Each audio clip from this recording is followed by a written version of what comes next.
Welcome to the Liquidity Event, a show about all things personal finance with a laser focus on taxes, financial independence, and equity compensation. Hosted by AJ and Shane of Brooklyn FI, each episode will focus on a personal finance topic, some driven by news headlines and sometimes driven by listener questions. And sometimes you'll just get two money nerds rambling about what they think is interesting. Just a quick note before we get started, this podcast is for informational purposes only and should not be considered tax or investment advice.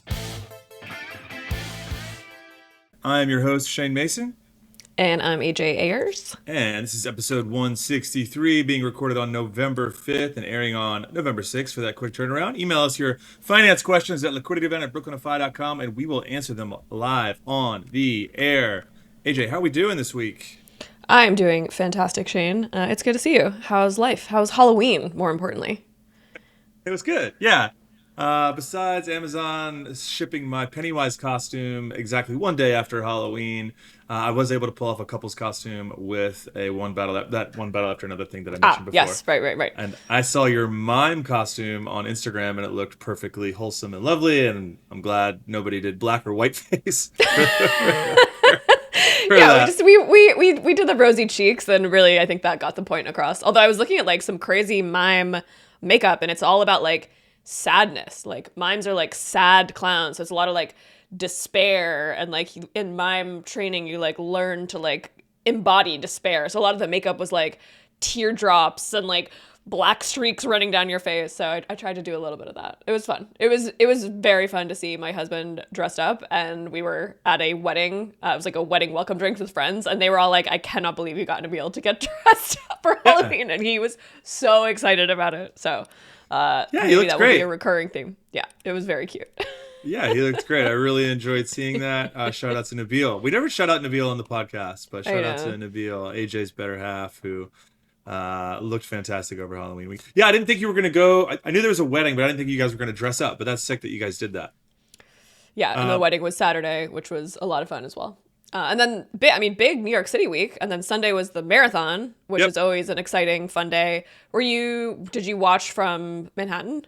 I did not. I had friends in town and Halloween parties on Saturday. So yes, I did end up seeing it. I went to the Upper East Side to see a friend that I hadn't seen in a while. And for those of you that don't live in New York, it is a night that makes the logistics a nightmare. So I decided to bike from Greenpoint to the Upper East Side for some reason.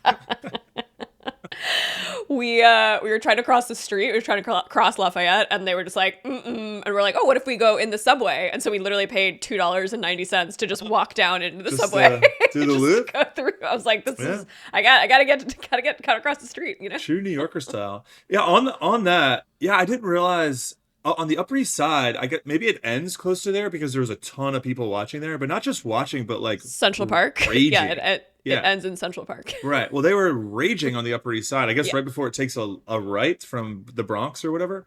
Yeah. And the street, it looked like New Orleans. Like there were people spilling out of bars, blackout, while the sun was up. It was so, in my neighborhood, there were like every corner was like a different DJ, like dance parties, like the runners would run through, and like walking home. I was like walking up after like the main cohort had gone through.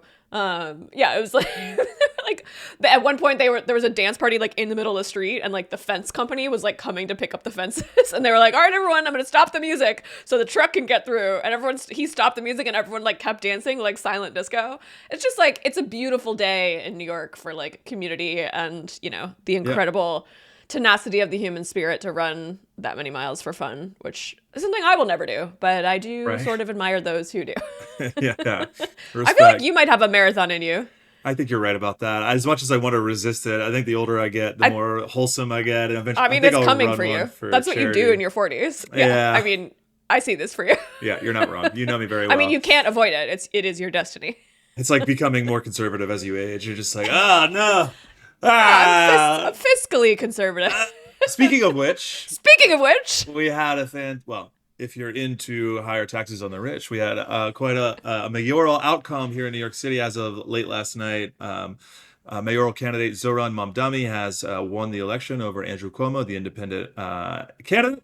And Curtis Sliwa, the other And Curtis Sliwa. Some might say via a 7% a landslide, 7% win. I don't know. It's I a think pretty big. in today's electoral landscape, I would say that as a landslide. When I looked at the number, I was like, oh damn, he crushed. I think it was like 200,000. It was a lot of votes that he won by. A lot of votes. Cuomo, very popular with the corporatists and lobbyists and the billionaires, etc. He lost the primary, for those of you who don't know, the Democratic primary, and then he came back as an independent and lost it twice. So 2 L's for the boy. Where does he go now, AJ? I do not know. The disgraced Andrew Cuomo. I think he'll become a public school teacher. Probably teach second grade in the Bronx, is my guess. What do you think? I think the ultimate irony is if he worked in an old folks' home, the place where he sent COVID patients to die during pandemic. I think I have a new proposal for electoral law. Here we go. Let's hear it live on there. We're here. All right, if you lose an election, oh no, you have to go teach public school to kids between the ages of 6 and 10 for 2 years. So it's sort of like Teach for America. But for politicians who spend a bunch of money. So it's like, okay, you, in my opinion, wasted a bunch of people's public money to try to get elected. You lost, so you did not sway the people towards you. So you have to give back in a way. You'll get paid, obviously, but you have to go do that community service. So part of this, we're seeing a lot more money and private wealth in politics. Like, fine, that's going to happen because those are the people who are going to have the deep enough pockets to do these campaigns that are required to win the public approval. So if you lose, that's fine, but you got to go do some public service. Thoughts? Yeah, I mean, some would argue. Yeah, I think that's cool. I mean, I think we need more teachers. Of course, I think that I would be stoked to do that. Actually, it sounds like I would love to go teach. Actually, at that age, you said 6 to 10 years old. Never mind. Maybe. Yeah, exactly. Although if you ask teachers, they say high school can be the hardest. Middle school and high school, yeah, they're probably really tough because you have to fear the boys and the cat. Yeah, it's very vicious. Yeah, you have to make the boys shut up so the girls can raise their hand. Yeah. Okay, so if you had to go teach 10-year-olds right now, what subject would you teach? I think history would be the easiest and funnest, of course, but math is probably what needs the most exciting. You'd be a good math teacher. Yeah. Thanks. And what would you do? History. Yeah, I'm big. Not English? Nah, no. You think it's all grammar at that point? Yeah, like diagramming sentences, like gross. No, I want to talk about like European history and tell the real story. Tell the history of the Civil War from the South's perspective. So war between the states. Yeah, the war of northern aggression. I have something on my mind recently. Oh yeah. Soft screen. Okay, on this. One I'll last take I'll take your grant and I'll read it. There it is. Yeah, there it is. I forgot. I also saw Tame Impala. I was in a box watching Tame Impala because my friend works with them. Love a flex. Flex away. Flex it up. This is a flex. As the World Series Game 7 was going on, I was definitely dopamine maxing by having the World Series on in the box while watching Tame Impala do their thing. And shout out to the Dodgers for winning their back-to-back. Really just show hi Ohtani. I'm a big fan of this boy. He's like very humble despite being one of the best baseball players in the history of baseball. So shout out to the Dodgers fans out there. Yeah, you know me and my aversion to sports, but like, I mean, give me a contentious, exciting game and like I'm all in. Yeah, we were watching the baseball game, like the end at the wedding, and everyone was we were at a dive bar and it was like the best. It's like I just feel like this weekend was all like good fall vibes, lots of events, new mayor, Halloween, kids running around, candy. Yeah, I'm in a good fall mood. Yeah, it was a good New York City weekend for sure. Right on. Cool. Well, I guess we have a podcast to do, so let's talk about the topics that we will be covering today on this week's episode. We have some insurance policies that have gone awry for a famous NASCAR driver. We have the OpenAI team getting the green light to convert to a public benefit corporation. We have a revisiting of a wealth tax as a medium for taxing the rich. We're going to talk a little bit about how AI is also going to allow us employees to tax their employers by committing fraud. And then we have some Reddit questions for the listeners today, so stick around for some fun themed stuff on scams and AI, and some Reddit questions as usual. AJ, I'm going to start us off with this article about the NASCAR champ Kyle Busch, who is suing Pacific Life over $8.5 million tied to index universal life insurance policies. Something that if you go through CFP school, you get a crazy look in your eye for a second, and then you realize you probably never have to deal with this again unless you go work for Darth Vader in the Empire. What was your take on this article? My initial reaction was like, okay, $8 million, that's a lot. But how much does $8 million mean to this Kyle Busch person, who I had never heard of until I read this article? Right. But apparently he is quite a famous NASCAR driver. Apparently he is the highest paid NASCAR driver as of last year, makes about $15 to $20 million a year in endorsements and whatnot. According to the internet, he's worth about $80 million. So this is, for me, this is a significant amount of money for him. I think indexed universal life insurance policies are a scourge on the American people. I think they get sold. This article is basically about how they are sold to people as this sort of promise of a steady retirement, right? If you made some money, you don't want to lose it, right? We deal with that a lot with our clients, where it's like, I had this nest egg, I want to protect it. And these policies are just sold as these expensive, there's no risk here. But unfortunately, what that does is limit their upside.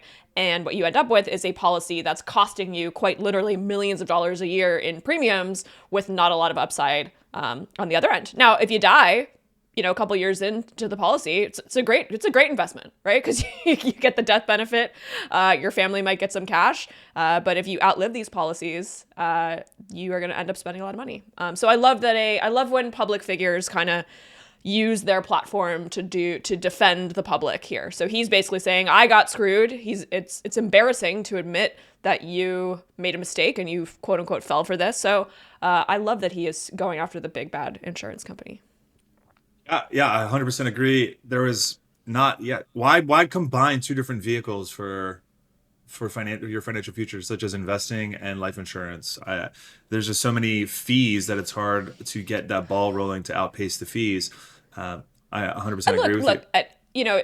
It's you and I went to CFP school. You learned all about these policies. There's a whole semester on insurance, and there is a good place for insurance. There are certain families where you need insurance policies to make sure the money transfers to the people that it's intended for. There are good use cases for insurance policies, but for most people, these are sold in a very misleading way, and unfortunately they end up being more expensive than they are worth it to protect your financial future. Yeah, I really, that would have been fun to be in the room when those were being sold, not just because of like the explanation, but also because of just trying to figure out how much income they need to insure for Kyle Busch, because like you said, he's worth $80 million after taxes at this point. So they must have been like, yeah, we need like a $3 million a year policy to protect the future of all, like that would have been interesting to see. This happened to my grandfather, who lived to be 101, who was a doctor, a successful doctor. So, he had all these expensive life insurance policies because his income was really high, and he outlived the policies. At a certain point, the kids made the decision and they said, we're not paying these premiums anymore. This dude's 100 years old. So, that was a good lesson for everyone. They were still paying him at that late. Yeah, that's pretty interesting.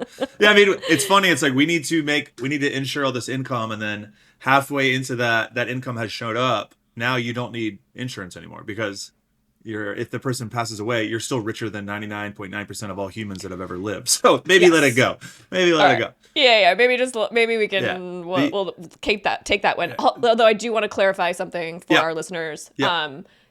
We're not anti-life insurance. Like if you have people depending on your income, and you're the breadwinner, or there's two breadwinners and you need that income to support your family, you probably need some life insurance. But we're big fans of term life insurance, which is just pure insurance. We hope that you never need it. We hope that you're quote unquote wasting money on the premiums. You're probably spending, I don't know, $1,000 a year. I think I have a policy on you that's like $1,200 a year.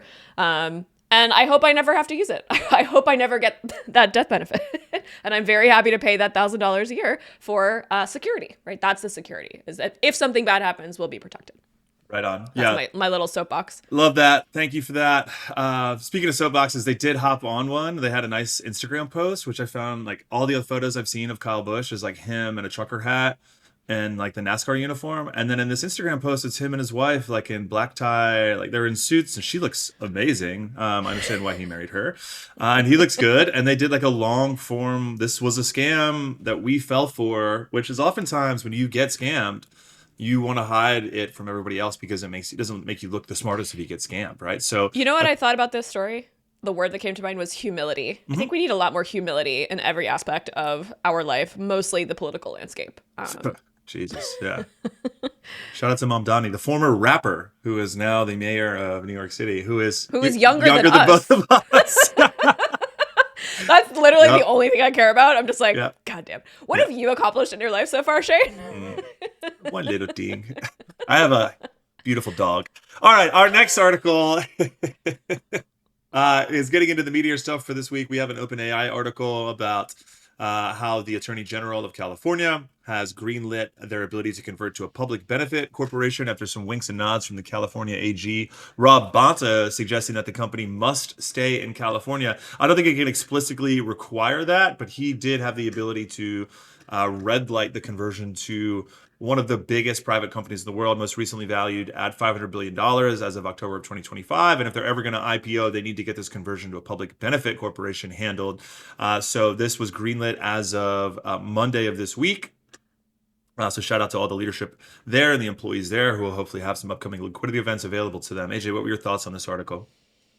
Can I just step back for a moment? Yeah. Because I want to talk about a thread that I think we're going to see throughout a few of the articles we're talking about today, which is this idea that you have to, at a certain point, companies and individuals become so valuable to a state or a city's economic system that they basically get excluded from taxation like everybody else, or they get special carve-outs, or they basically, what has happened here is basically OpenAI has said to the state of California, which I believe is the 8th biggest economy in the world, or something, whatever that stat is. Bigger than Germany, I believe. Yeah, they have basically just said like, oh yeah, if you're not going to let us do this, like, we're out. And there's a history of that, right? Elon Musk did that with Tesla. We moved a lot of like headquarters and, jobs left the state, and taxes. When jobs leave, taxes leave. So we've got OpenAI in California. We've got a new mayor of New York City whose entire platform, a lot of it is based around redistributing wealth and taxing these very wealthy people who have made a lot of money in New York and spend a lot of money in New York. So it's this idea of like, okay, are these billionaires actually going to leave New York? Is New York going to lose so much revenue because this tax policy of this new political leadership is business unfriendly? So like, to me, I thought these two kind of revelations this week were very interesting, where one in New York is basically saying, hey, I'm going to get elected. I plan on making these changes where we might not be attracting billionaires, whereas California is saying like, all right, we will do what you need to do to keep your company here. So that was my take here. I don't know. That's all I got for you. All right. Yeah, I'm with you. That's definitely the theme of this article, as well as the one that we're going to discuss next around the wealth tax. Oh yeah, that was the other one. Yeah, the wealth tax that we're seeing that is being proposed again. That has been proposed many times that we'll get into in a second. And, with Mamdani coming into New York City mayorship, some of his policies that we're going to dissect a bit in the future of this podcast, we'll dig into, but that includes additional taxes on the wealthy. So yeah, I guess when there's so much money at stake and there's so much power that goes behind that money, you get to ask for special carve-outs. And I did see that my takeaway from the article was how interesting it was that Sam Altman is involved so politically with everybody here. Apparently he was on the San Francisco Mayor Daniel Lurie's transition team for whatever reason. I guess because OpenAI is such a big part of the San Francisco economy at this point. And there's some stats in here about the gigantic impact that AI has had on the San Francisco economy, with everybody coming back to San Francisco after COVID, after they left because of the tech crisis that happened in around 2021 to 2022 and all the layoffs. And AI is kind of bringing the life back into San Francisco to the point where he is kind of like a de facto political figure there. And he talked to Donald Trump about not sending in the National Guard into San Francisco, which it's shameful that we even have to have that conversation. That same debate is literally going on in New York right now, which is, Trump made the threat that if Mamdani's elected, he's going to send in the National Guard to remove the socialists from power, which is super interesting. Yeah. It's the big players in politics are now, because these people are so wealthy, the Bezoses, the Musks, the Altmans of the world, that they do have they have the president's ear, they have the attorney general's ear, and they can make demands to get what they want done. And I think there was an interesting debate in this. There was a few sentences about how, should this be a not-for-profit organization, because there's all this concern around the safety of AI. Is it encouraging murder-suicides? There was this horrible story in Connecticut about a guy who was conversing with ChatGPT. It basically convinced him that there was a conspiracy against him, and he killed his mother and then killed himself. So there's this idea of wait, so you want us to give you this blessing for this new corporate structure, yet you haven't thought seriously enough about the safety of your product. Too big to fail is what we're looking at, I think. Yeah. Spicy stuff. And good for them. I don't know. I hope to be too big to fail one day, AJ. I mean, look, I feel like the sentiment among our clients and prospects that I've started to notice is hey, are we in an AI bubble? Is too much of the market capitalization in these AI companies? And if OpenAI goes public, they're saying maybe 2027, maybe end of next year, that's going to make up a significant portion of the stock market. So that means an incredible reliance on the new AI economy of these knowledge workers in California, and this cheap chip production. So I don't want to say things like I think we're in an AI bubble, but I do think it's worth something like this to me is a bit of a red flag. Are we just letting these companies do whatever they want to get to the point where they will control too much of the market? Yeah, that's interesting. If you continue to let them run wild, then after a certain period of time, then there will be a certain amount of inertia, right? I saw Mark Burry from The Big Short. Somebody posted that he put $1 billion short on the AI bubble. I love that we always call it a bubble now, just when anything is exciting. Yeah. It's a bubble means, the true word for bubble means that nobody knows it's there. The actual real estate bubble of 2008, no one was watching for that except for Mark Burry. Right. If you use the word bubble every day in the news about a certain sector of the economy, that's not a bubble. That's just frothiness. Yeah. I mean, we have a burrito bubble right now going on Myrtle Avenue. It's nuts. There are 3 new Mexican places within a 5-block radius of me. It's awesome. Is it a bubble? I don't know. Probably. I'm glad that made it in the pod. The Myrtle and Adelphi burrito bubble has been first reported. Burritos Juarez. There's a line around the block. You do live in a burrito zone, I must say. I've been to your block. There's burrito eaters around. Speaking of something delicious, a wealth tax, as this article from Patricia Cohen of the New York Times on October 31st was published, I believe, to scare billionaires, revisited the idea of a wealth tax, which has this article, these are exceptionally popular with think tanks, writers and big brains in their ivory towers, but it scares the wealthy due to its impact and the complexity of administering it for some reason. 6 European countries have repealed their wealth taxes. I didn't even know that they had implemented wealth taxes before reading this article. How embarrassing. In an age where in the top 1% own 43% of the world's wealth, this article, revives the conversation and reminds us that we already implemented a wealth tax in the form of a real estate tax here in the United States. It talks about some of the notable difficulties of administering it, and some of the benefits of it. AJ, what are your thoughts on this article, the wealth tax, Mamdani, etc.? Well, first of all, I just want to say that there's a typo in this article. The author misspelled Birkin bag. They spelled it with an E and not an I. So just New York Times, watch out. You won't be paying a wealth tax, I'll tell you that. I like the idea of a wealth tax, and as you just told us, the arguments against it are it's too hard to administer. There are people who have Fabergé eggs and not a lot of cash. So how can you tax someone whose entire net worth is in vintage Porsches and Fabergé eggs? That's not an excuse to not do it. I like the idea of this global billionaires tax that this economist came up with, because the idea is if you have a wealth tax in the US, what are people going to do? They're just going to leave. We've seen a lot of that in London. We have people from the Middle East coming to live in London, and they tried a citywide wealth tax, I believe.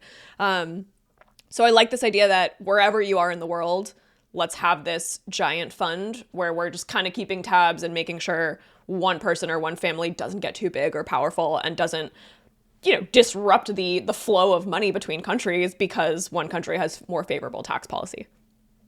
Yeah.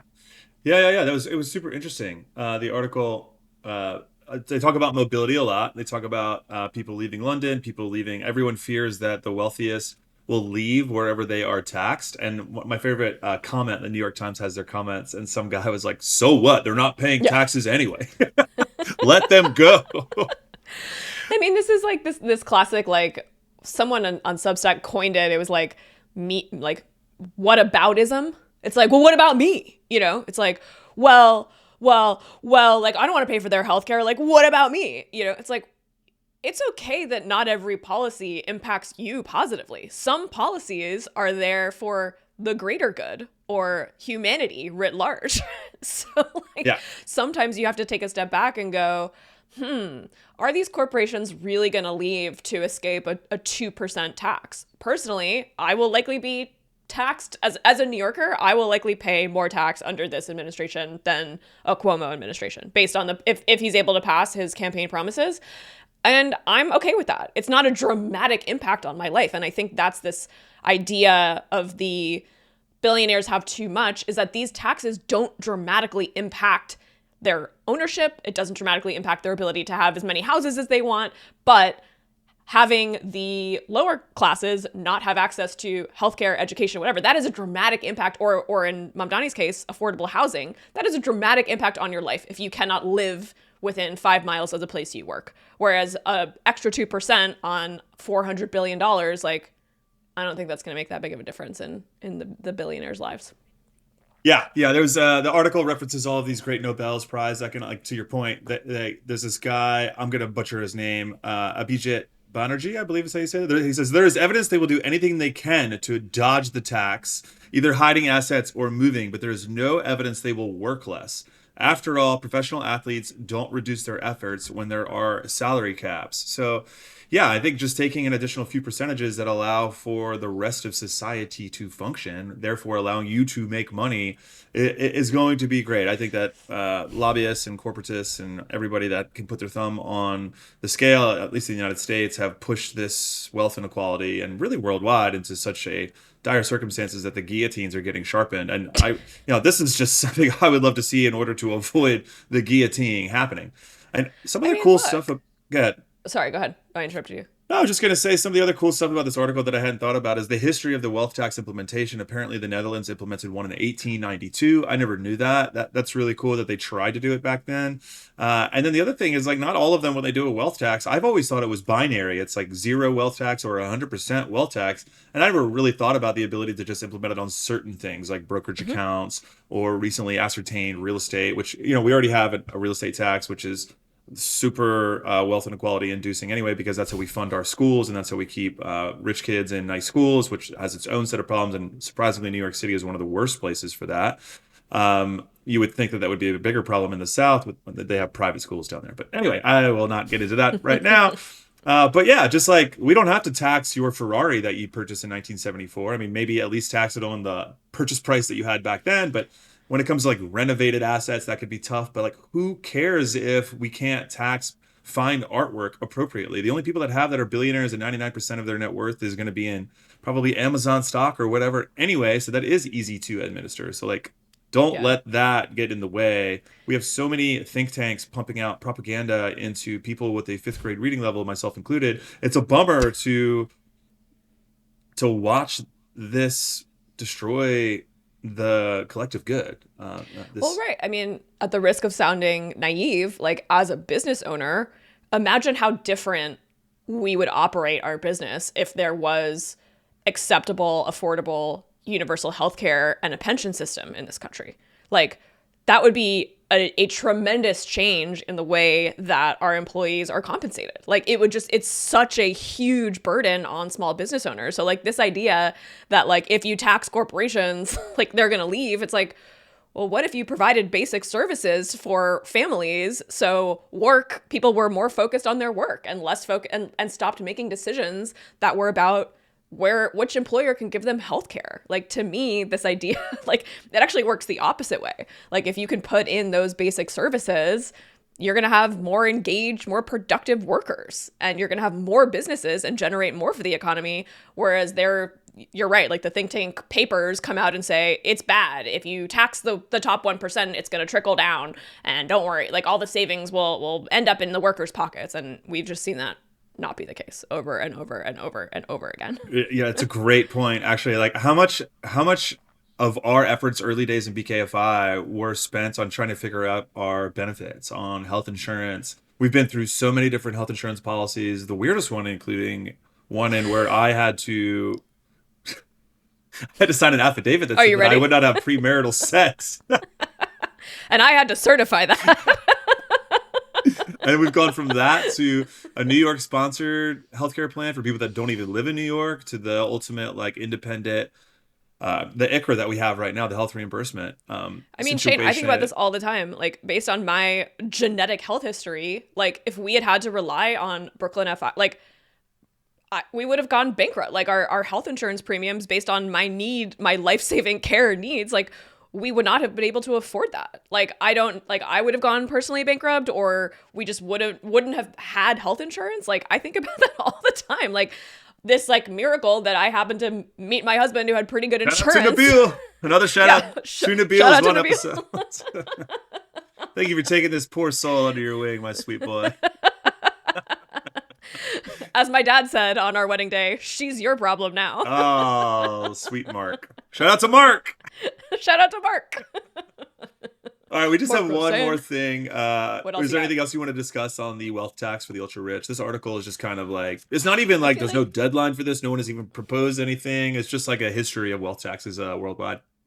Yeah, I want you and I to think about this a lot more in the coming year, because I think I don't like any of the proposals. I think there are some good ideas in some of the proposals, and I think you and I, who actually experience people becoming wealthy for the first time, have a unique insight into how this might.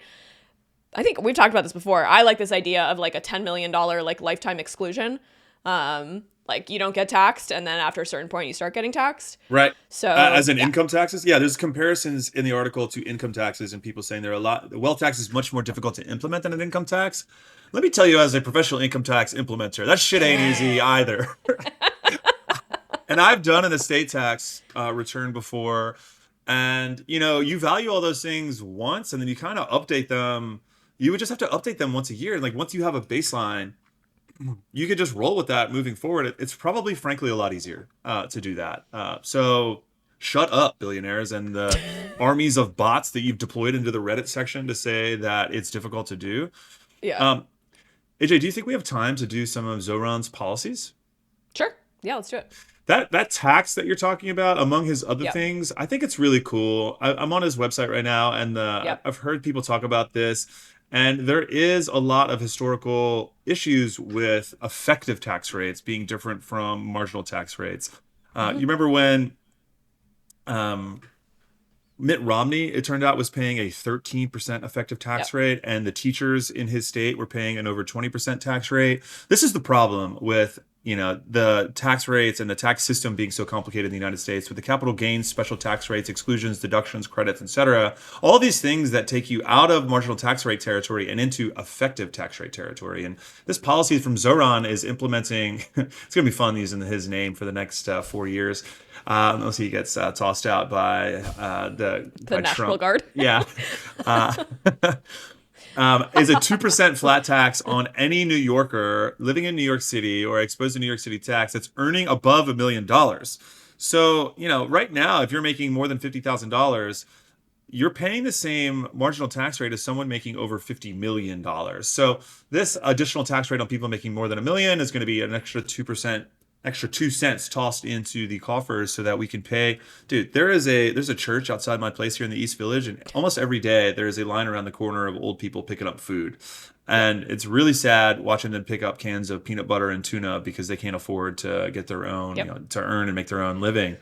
And hopefully some of this money that Zohran will be collecting will help with the dietary supplement from these people.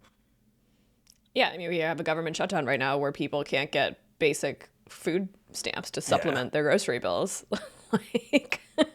It's not good. I mean, the thing about a campaign like this that excites me, regardless of what your politics are, is like, that's what city governments are for. It's like, hey, you know what sucks is that if you're making minimum wage, you have to spend $5 each way to get to work on the express bus. You know, like, let's make, one of his campaign promises is like, I'm going to make buses free.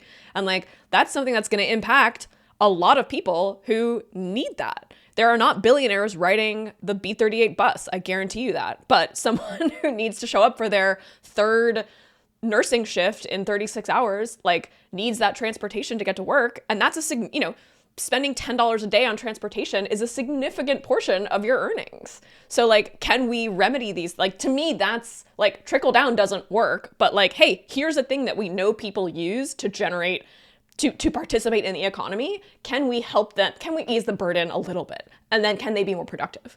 The New York City subway is an amazing beast. Like, it's complicated. A lot of people complain about it sucking, but like, you can get from the Upper East Side to Greenpoint, or not Greenpoint, where was I last night? The Columbia waterfront in under 40 minutes. And it's amazing. That would take you 3 hours in traffic above ground and a lot of carbon emissions. All to say, these policies are interesting. They're designed to scare billionaires. I think it's a little bit of like saber-rattling, to be like, I'm not putting up with this anymore. This is not your playground. You can live here, but you're gonna pay a little bit more in tax than you're used to. Yep. Good point. Saber-rattling, by the way. Good one. Underused. I'm gonna start using that more. I feel my heart rate is through the roof just hearing that phrase. Because I rattled my saber at you. Fuck. Someone with the sabers close by. Speaking of minimum wage, it looks like he's trying to raise the minimum wage to $30 an hour by 2030. Yep. And by the way, these are just the policies that he's suggesting.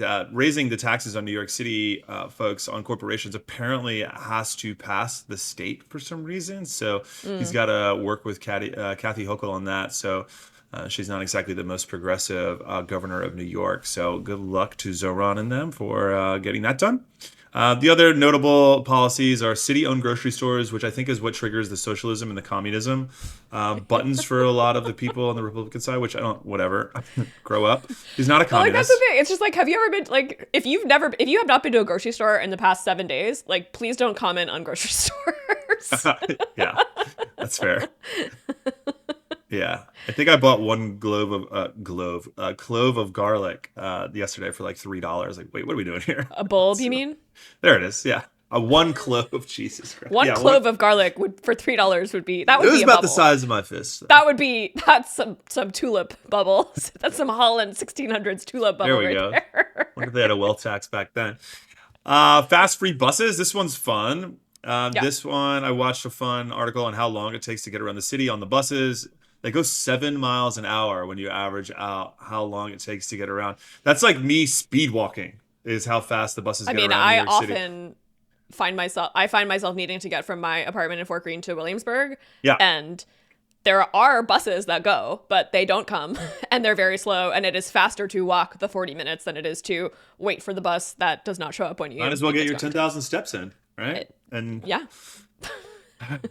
Yeah. All right. Any other policies that you wanted to cover from Mr. Mamdani? No, just to kind of like, we're nearing the end of the year. There's like, it's like an exciting time. Like, this is a sign of like, hey, I think we're ready for some changes. So honestly, I am glad that we have this podcast platform to kind of just shoot the shit about what we think, how this is going to impact people. I share your sentiment that these policies are interesting. I have a lot of skepticism about whether they will actually come to fruition over the next couple years, but I really do wish him the best and excited to see what the grocery stores look like, because you know me, my favorite pastime in life is grocery shopping. So I'm super stoked. I think there's only going to be like 4 of them anyway. I know, so everyone freaking out is like, it's going to feel like you're not going to ever see them or even know where they are. You're going to have to make a pilgrimage. Yeah, it's going to cost like years. One. Yeah, this is like the cost of like one G train.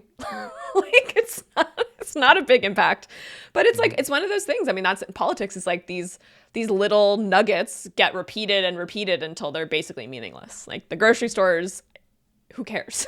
Like 2% on anyone making more than $1 million. Like, that's a big deal.